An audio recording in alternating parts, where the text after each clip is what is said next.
इससे पहले कि ये क्वेश्चन करो तुम लोग, ठीक है, क्या लिखा हुआ है, हम क्या करके आ रहे हैं आज, एक्सरसाइज 3.6 का क्या बचा हुआ था, ठीक है, सेकंड पार्ट वर्ड प्रॉब्लम जो बची हुई थी वो करने, 3 ही क्वेश्चन है तो ख़त्म कर लेंगे इसी में। तो इससे पहले कि हम लोग इसके लेक्चर को समझें, तुम दोनों भी यहाँ ध्यान दो, ठीक है, ये इंपॉर्टेंट कॉन्सेप्ट है, अभी वाटर के क्वेश्चन में काम आएगा अभी। तो इसमें क्या लिखा हुआ, ऋतु कैन रो डाउन स्ट्रीम और कुछ अप स्ट्रीम जैसी कुछ बातें हो रही हैं। इससे पहले हम ये क्वेश्चन करें अप स्ट्रीम डाउन स्ट्रीम होता क्या, उसको समझ लो अच्छी तरीके से। एक बोट है, ठीक है, बोट की खुद की स्पीड स्टिल वाटर में, स्टिल वाटर समझते हो, रुका हुआ पानी, स्टिल वाटर में, जैसे कि आप उसको तालाब वगैरह में जहाँ पे वाटर क्या नहीं करता, मूव नहीं करता, ठीक है, रिवर में तो पानी क्या करता है, मूव करता है, ठीक है। तो एक बोट है आपकी जिसकी खुद की स्पीड स्टिल वाटर में हम कितना लेट कर लेते हैं, x किलोमीटर पर आवर, ठीक। और एक हम क्या लेते हैं, दूसरा क्या है, स्ट्रीम की बात कर रहे हैं हम लोग, स्पीड ऑफ करंट। यहाँ करंट का मतलब वो बिजली वाला करंट नहीं है, ठीक है, साइंस वाला करंट मतलब बहाव, बहता हुआ पानी को हम क्या कहते हैं, करंट कहते हैं, बहते हुए पानी को करंट कहा जाता है। तो कोई भी पानी जो बह रहा हो उसको हम क्या कहते हैं, करंट कहते हैं, ठीक है। उसकी खुद की कुछ ना कुछ स्पीड होगी तो वो हम लोग क्या लेट कर लेते हैं, y किलोमीटर पर आवर, ठीक।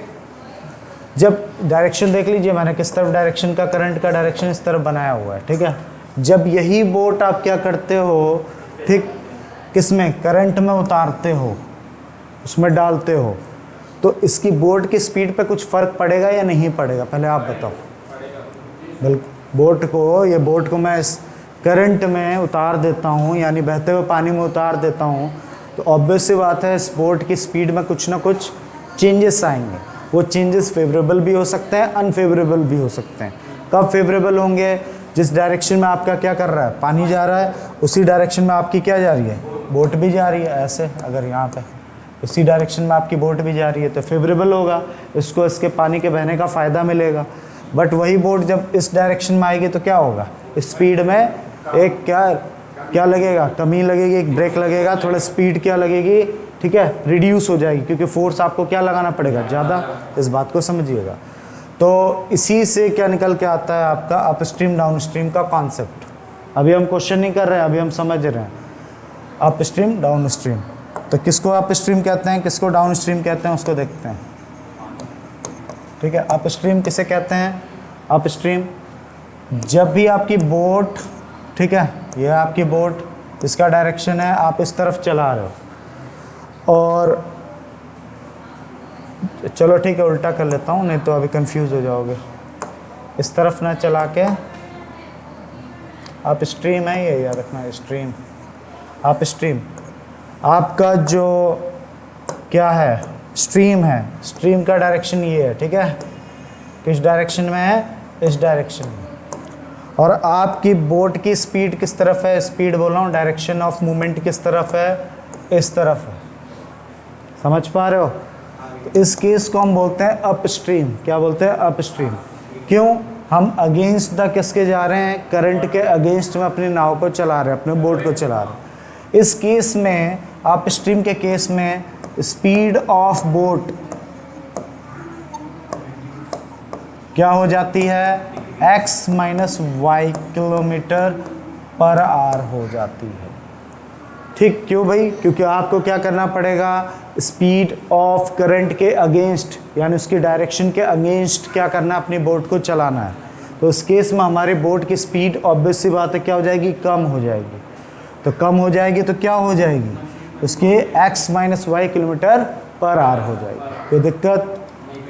लेकिन इसी को उठा के जब हम किस में डाल देते हैं, सेम डायरेक्शन में डाल देते हैं वही डायरेक्शन इस तरफ है करंट का आपका, और आपने जो बोट डाली है अपनी, वो भी किस डायरेक्शन में जा रही है, इसी डायरेक्शन में जा रही है, दोनों सेम डायरेक्शन में। तो इसको हम बोलते हैं डाउन स्ट्रीम। क्या बोलते हैं, downstream. Downstream case में स्पीड ऑफ बोट क्या हो जाती है,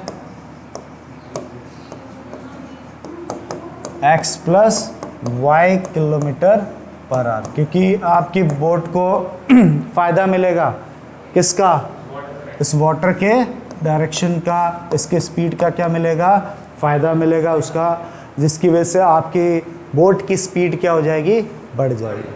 तो आई होप आप समझ गए होंगे अप स्ट्रीम किसे कहते हैं, डाउन स्ट्रीम किसे कहते हैं।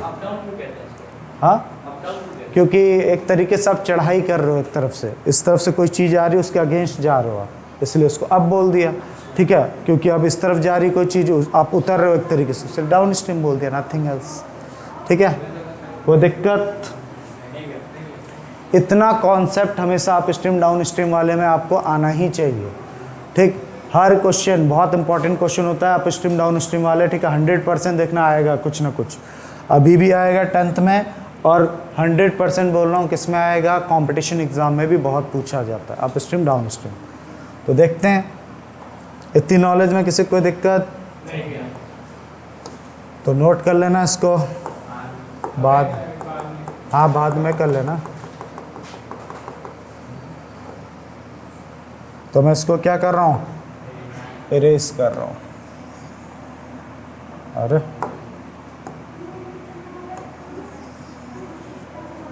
अब आते हैं हम अपने क्वेश्चन पे, थोड़ा सा क्वेश्चन बढ़ा देता हूँ।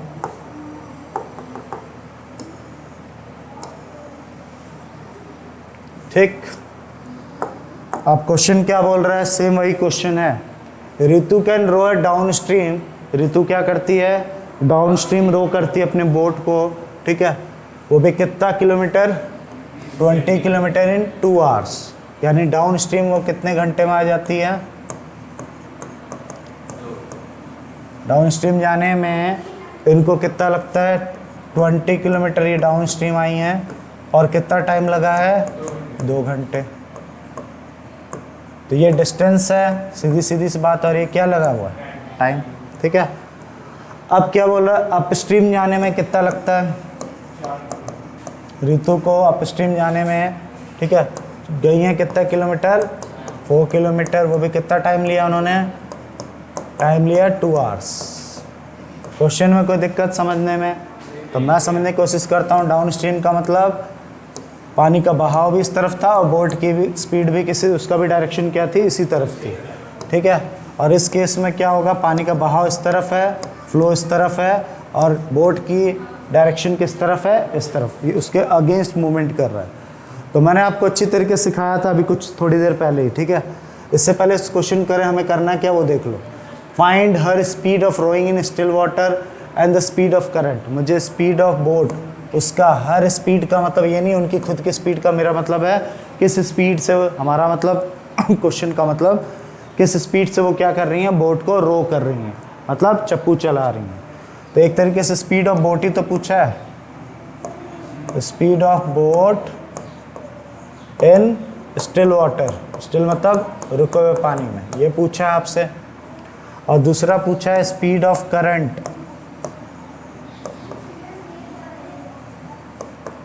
ठीक है। ये 2 चीज़ें आपसे पूछी गई हैं, हाँ या ना, तो कोई चिंता की बात नहीं है। पहले समझो दिया क्या है, 2 इक्वेशन बना लूँगा मैं, एक इक्वेशन इस सिचुएशन से बना लूँगा, एक इक्वेशन इस सिचुएशन से बना लूँगा, ठीक है। तो करते हैं इसको।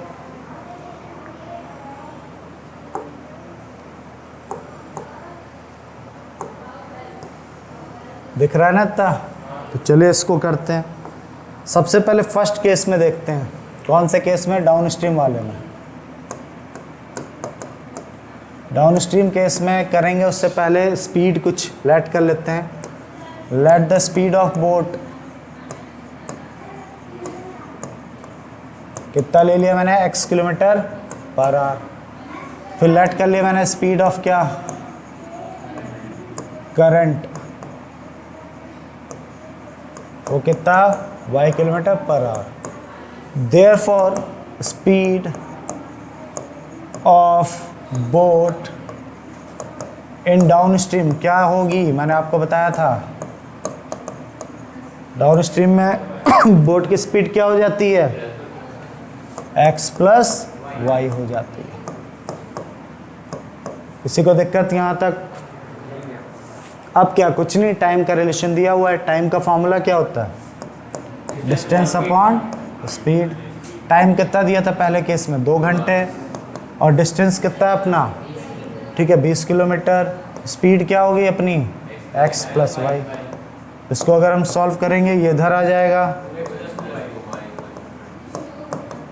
तो पहली इक्वेशन क्या आ जाएगी, वैसे तो इनटू नहीं कराओ, 2 से सीधा डिवाइड कर दो,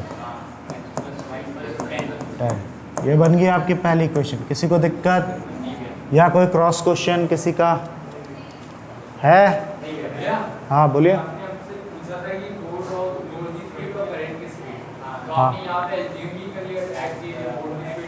हाँ, मैंने एज्यूम कर लिया कि let the speed of boat x kilometre per our है और करंट की स्पीड है y किलोमीटर पर आवर। और जैसा कि मैंने नॉलेज मुझे है ही, speed of boat in downstream में हमेशा क्या होता है, प्लस हो जाता है, इसलिए मैंने, ठीक है। सेकंड केस में चलते हैं। अब सेकंड केस क्या था, सेकंड केस यहाँ से देखते हैं। आई होप दिख रहा होगा, मैं कलर चेंज कर देता हूँ, ठीक है। अब सेकंड केस में क्या था, अपस्ट्रीम वाले में, अपस्ट्रीम में क्या था, वो कितना आगे थे उसका भी टाइम का रिलेशन है। टाइम इक्वल टू क्या होता है, डिस्टेंस अपॉन स्पीड। टाइम कितना लगा था इनको जाने में, ठीक है, 2 आवर्स, और डिस्टेंस कितना था 4।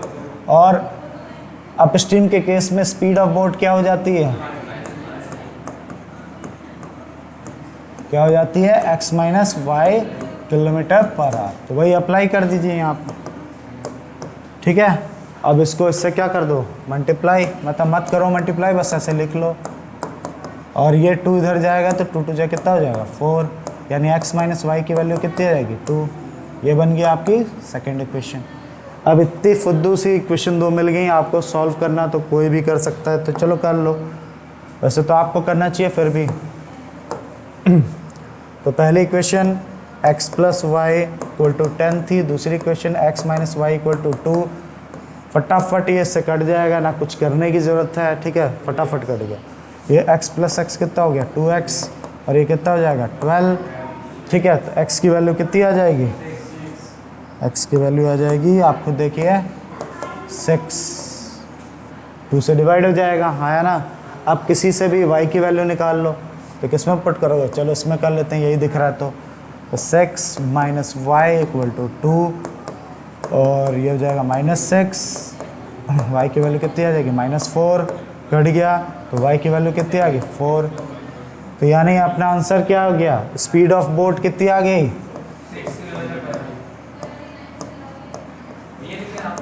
इन स्टिल वाटर, ठीक है। 1 मिनट बता रहा हूँ आपको, कितना आ गया आपका 6 किलोमीटर पर आवर। तो इसी तरह स्पीड ऑफ क्या, करंट, वो कितना आ जाएगा 4 किलोमीटर पर आवर। हाँ आप बोल सकते हो, आप पूछिए।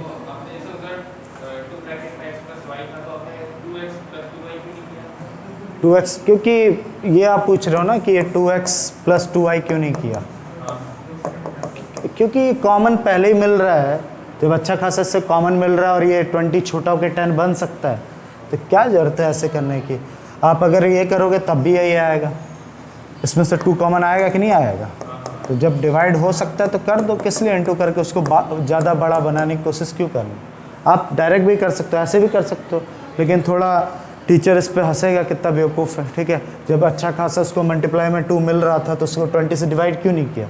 तो थोड़ा IQ लेवल लो माना जाएगा अगर आप ऐसा करते हो। ऐसा नहीं कि आंसर नहीं आएगा, आंसर तो इससे भी आएगा। एक एग्जांपल लेते हैं, याद करो 8th क्लास में तुम लोग पढ़ते थे कि 5 मैन किसी काम को 6 डे में कर देते थे, ऐसा याद है। तो एक आदमी उसी काम को कितने दिन में करेगा, ठीक, तो कितने दिन में करेगा, ठीक है। कई बच्चे क्या करते हैं पता है, जैसे एक चॉकलेट, ठीक है, 10 रुपए की आती है, तो 2 चॉकलेट कितने की आएगी 20। तो कई बच्चों को मैंने ये देखा है 5 मैन किसी काम को 6 डेज में करते हैं, तो 1 मैन कितने डेज में करेगा, वो 30 लिख के चले आते हैं। सही है या गलत है उनका कहना, पता नहीं कैसे बच्चे। और आप क्या बता रहे हो मेरे को, तुम लोग क्या बताना चाहते हो, 1 मैन कितने डेज में करेंगे 6/5 डेज। तो कौन सा सही है, वही मैं चाहता था तुम हंसो, ठीक है, ये सही है। और जो तुम लोग मुझे अभी बता रहे थे रॉन्ग है। कैसे कर सकता है, वही तो। और तुम लोग अभी मेरे को कुछ लोग ये बता रहे थे अभी थोड़ी देर पहले, ठीक है, तो ये सही है। वो बच्चे जो ये कर रहे हैं बिल्कुल सही दिमाग लगा रहे हैं। 5 आदमी 6 दिन में उस काम को करते हैं, तो एक आदमी उस काम को और ज़्यादा डेज में करेगा कि कम डेज में करेगा? या डिले करेगा, उससे और ज़्यादा इसको टाइम लगेगा, सीधी सी बात है। तो क्या था, एक बार और इस क्वेश्चन को मैं थोड़ा ट्विस्ट करता हूँ। अगर मैं इसी क्वेश्चन को घुमा दूँ, ठीक है, मुझे पता है 5 मैन कितने डेज में काम करते हैं, 6 डेज में, और 1 मैन कितने डेज में उस काम को करेगा, 30 डेज में। अभी डिस्कस किया हमने। अब मैं क्वेश्चन घुमा दूँ, बताओ एक दिन में कितना काम होगा? ये लोग 1 डे में कितना काम करेंगे? ठीक है, 5 मैन 6 डेज में किसी काम को पूरा करते हैं, तो 1 डे वर्क कितना होगा इनका? तो वन डे वर्क कैसे निकालते थे, याद करिए, 5/6 हो जाता था। ठीक है, 5/6 पार्ट। ठीक है, ये क्या कर देते थे, 6 को इसके नीचे फेंक देते थे, तो हमारा क्या आ जाता था? ठीक है, 1 डे वर्क पता चल जाता था। याद है इतना कुछ? और याद रखो, किसी भी वर्क को हम लोग क्या मानते हैं, हमेशा 1 मानते हैं। एक कंप्लीट वर्क को हम क्या मानते हैं? 1 मानते हैं। तो उस हिसाब से 1 डे वर्क कितना आ जाएगा? यानी इसका मतलब है कि 5 आदमी एक दिन में सिर्फ उस काम का कितना पार्ट कर देते हैं? 5/6 पार्ट कर देते हैं। यानी अभी भी काम कितना बचा हुआ है? ठीक है, यानी अभी भी वो काम कितना बचा हुआ है? 1/6 पार्ट अभी भी करना बाकी है, जिसको वो कितने दिन में पूरा करेंगे? 4 डेज में। जब 1 डे वर्क किया है तो रिमेनिंग वर्क कितने दिन में पूरा करेंगे? 4 डे में, 5 डेज में। ठीक है, ये 5 डे लिखा हुआ है ना, 6 डे है, तो 6 डे है तो उसको कितने दिन में करेगा वो? 5 डेज में। पर मेरा एक आदमी तो 30 दिन में काम कर रहा है ना, तो ये पांचों मिलके कर रहे हैं ना, पांचों आदमी का एक दिन का काम इतना है, तो रिमेनिंग वर्क कितना बचा? मैंने यहाँ निकाल लिया, किसी वर्क को हम 1 मानते हैं, तो रिमेनिंग वर्क कितना बचा? 1/6। तो अब ये कितने दिन में करेंगे अकॉर्डिंग टू क्वेश्चन हमारे, मतलब सिचुएशन, कितने दिन में? 5 डेज में कर लेंगे। इतना अगर किसी को नॉलेज है तो ये इस क्वेश्चन को कर सकता है, नहीं तो भूल जाओ। तो है इतनी नॉलेज कि भूल गया? तो अगर इतनी है तो चलिए क्वेश्चन पे करते हैं अपने। क्वेश्चन पे आते हैं। 2 man and 5 man, sorry 2 women, उल्टा बोल रहा हूँ। 2 क्या है आपकी? वुमेन है, और 2 मैन है। ठीक है, can together finish an embroidery work. Embroidery work है ना, वो कढ़ाई बुनाई का काम है, 4 दिन में पूरा करते हैं। कितने दिन में? 4 दिन में। वाइल 3 वुमेन और 6 मैन, अगर मैं 3 मैन वुमेन और 6 मैन को उसी काम को मैं लगाऊं तो कितने डेज में पूरा हो जाता है? 3 डेज। कहने का मतलब है, अगर 2 वुमेन एंड 5 क्या मैन, ठीक है, को एम्ब्रॉयडरी के काम में लगाया जाए तो कितने दिन में पूरा कर देते हैं? 4 डेज में। फिर पहला केस ये है, ठीक है। सेकंड केस क्या है आपका? अब बोला अगर मैं 3 वुमेन और 6 मैन लगा दूं तो वो काम कितने दिन में कर देंगे ये लोग? ठीक है, इतने डेज में कर देंगे। कोई दिक्कत? यह है सिचुएशन। तो हमसे क्या चाहता है? Find the time taken by 1 women. एक वुमेन उस काम को अकेले कितने दिन में करेगी? उसी एम्ब्रॉयडरी के काम को, ठीक है, उस कढ़ाई बुनाई काम को अगर मैं सिर्फ एक वुमेन लगाऊं तो वो कितने डेज में काम करेगी? और ठीक दूसरा चीज़, अगर मैं 1 मैन लगाऊं तो वो कितने दिन में काम करेंगे अकेले? तो ये है क्वेश्चन। तो दिक्कत? तो लेट कर लेते हैं। वुमेन उस काम को कितने दिन में, एक अकेली वुमेन उस काम को कितने डेज में कर देगी? एक्स। और मैन कितने काम उसी काम को वाई डेज में पूरा कर देगा। इतने में कोई दिक्कत? तो पहली सिचुएशन पे चलते हैं।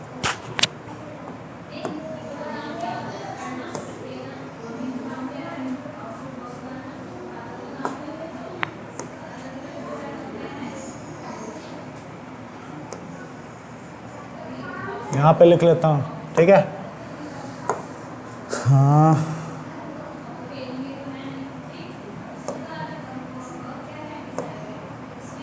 किससे लिखूं? चलो, तो पहले केस के हिसाब से अगर देखें, अगर 1 वुमेन मैंने क्या लेट किया था? अलोन, कितने दिन में वो काम कर लेती थी? x डेज में। तो मैं बोल रहा हूँ एक वुमेन अगर किसी काम को x डेज में करती तो उसका 1 डे वर्क कितना होगा? 1 डे वर्क ऑफ वुमेन क्या होगा? 1/x हो जाएगा। सही बात है। जब एक वुमेन उस काम को x डेज में पूरा करती है तो एक मैंने पूछ लिया वन डे वर्क कितना, एक दिन में वो कितना कर पाती होगी, तो वन डे वर्क में कितना हो जाएगा 1/x, जो अभी मैंने कॉन्सेप्ट समझाया था उसी हिसाब से, क्योंकि हम पूरे काम को क्या मानते हैं 1 मानते हैं, तो x डेज में पूरा कर रहे हैं तो क्या वन डे वर्क कितना हो जाएगा 1/x। कोई दिक्कत?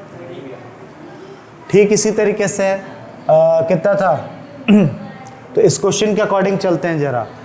तो क्या 2 मैन 2 वुमेन और 5 मैन, ठीक है। पहले वन डे वर्क निकाल लो, ठीक है। पहले रुक जाओ, लेट उसके बाद मैंने क्या किया था 1 मैन उसी काम को कितने डेज में अलोन कर लेता है, अकेले वाई डेज में कर लेता है।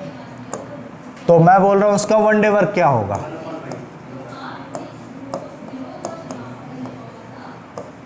कितना होगा 1/y। इतने में कोई दिक्कत? अब अकॉर्डिंग टू सिचुएशन, पहले फर्स्ट सिचुएशन क्या कहती है अपनी, फर्स्ट सिचुएशन कहती है कि 2 वुमेन आप लगा रहे हो, कितना वुमेन लगा रहे हो आप 2 वुमेन। भाई एक वुमेन का वन डे वर्क कितना है 1/x, तो 2 वुमेन का कितना होगा 2 × 1/x, यानी कितना 2/x, ठीक है। सही है। इसी तरीके से 5 मैन का कितना है, एक मैन का कितना है, एक मैन का 1/y है, तो 5 मैन का कितना हो जाएगा 5/y। और दोनों मिल के कितने डेज में कर देते हैं 4 डेज में, तो 1 डेज में कितना करते होंगे 1/4। इतने में किसी को दिक्कत? बस इक्वेशन बना लो, इसका वन डे वर्क इनका one day work equal to whole one day work. कोई प्रॉब्लम? अब फिर इसको सॉल्व करने के लिए लेट कर लिया मैंने 1/x को क्या u और 1/y को क्या कर लिया v, तो 2u + 5v इक्वल टू कितना हो जाएगा 1/4। 4 को इधर फेंक दीजिए, 4 × 2 = 8, 4 × 5 = 20v equal to 1। I hope इतने में कोई दिक्कत नहीं होगी है तो बोल दीजिए सोच समझ के। इसी तरीके से अब दूसरी सिचुएशन को करते हैं हम लोग। दूसरी सिचुएशन क्या थी,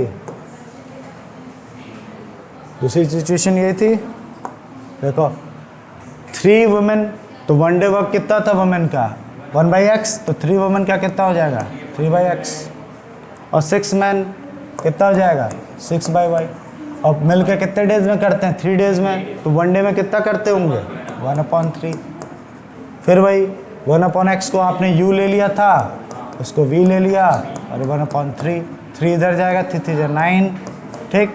ये चाहो तो 3 कॉमन लेके छोड़ो, उसे और ज़्यादा बढ़ जाएगा, 3 × 6 = 18v इक्वल टू 1। ये हो गया अपना कौन सा सेकेंड इक्वेशन। अब दोनों इक्वेशन मैंने आपको दिला दी, देख सकते हो, एक इक्वेशन ये रही, एक इक्वेशन ये रही। सॉल्व कर लोगे कि करके देखें? चलो करके देखते हैं। पहली इक्वेशन ये रही, दूसरी इक्वेशन ये रही, तो किससे कराऊं आप ही लोग बताइए। u काटना चाहते हो तो इसको किससे, इससे 9 से, और इसको 9 × 8 = 72u, 2 × 9 = 18, 180 हो जाएगा, और यहाँ 9, फिर इससे 8 × 9 = 72, इससे 8 × 8 = 64, 8 × 8 = 144। Good. Sign change sign change sign change यही करते हैं ना। अब इसको सॉल्व कर लो, कट गया। अब 180 में से 144 गया तो कितना बचा 36, और इधर कितना आ जाएगा 1, तो v की वैल्यू कितनी आ गई 1/36। चलो ठीक है, अब क्या निकाल लो आप u भी निकाल लेते हैं, चलिए लगे हाथ। 8u + 20v, v को मैंने क्या लिख लिया, कोई दिक्कत? तो इसको उधर लेके जाऊंगा, 20 कितना इतना हो जाएगा, सही है ना। इसको प्लस की चीज़ उधर ले गया मैं, माइनस का हो गया। अब इसको काट लो, कट रहा है, एलसीएम लेंगे 18 ही आएगा। हाँ चलो और काट लेते हैं, 2 × 5 जा, 2 × 9 जा, ठीक। एलसीएम ले लो, 9 ही आएगा, 9 × 1 = 9,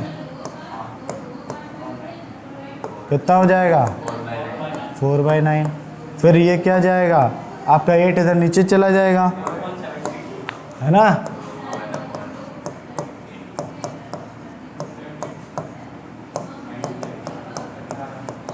क्या आ गया। अब x और y निकालना था हमें, हाँ सॉरी, ठीक है, हमें x और y निकालना है ना कि uv। तो 1/x क्या लेट किया था हमने u, तो u की वैल्यू कितनी आई 1/18। इससे इसका मतलब x की वैल्यू कितनी आ जाएगी 18। यानी x किसको लेट किया था हमने, वुमेन, 1 डे वर्क था ना, तो यानी वो वुमेन कितने दिन में उस काम को कर देगी 18 डेज में अकेले निपटा देगी इस काम को, ठीक है। अब इसी तरीके से 1/y हमने क्या लिया था v लिया था, तो जो कि कितना आएगा 1/36, यानी y की वैल्यू कितनी आ गई 36। यानी मैन उस काम को कितने दिन में कर लेगा, ठीक है 36 डेज। ऐसा क्यों, वो तो लड़का है भाई, ठीक है, लड़के कामचोर होते हैं इसलिए ऐसा है, ठीक है।